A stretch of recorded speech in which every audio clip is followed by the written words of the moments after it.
How to change Instagram new UI interface to back.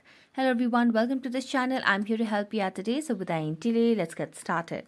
Now first of all, make sure you have stable Wi-Fi connection on your device, and as you check on the connection, you can switch to cellular data if you do not have a stable Wi-Fi.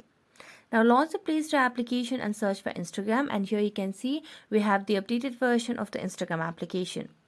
Now, if you want to have the new UI interface to back, you can simply tap on uninstalling the updates over here.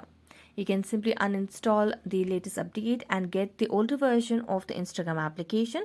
So this might help you to get the older UI interface.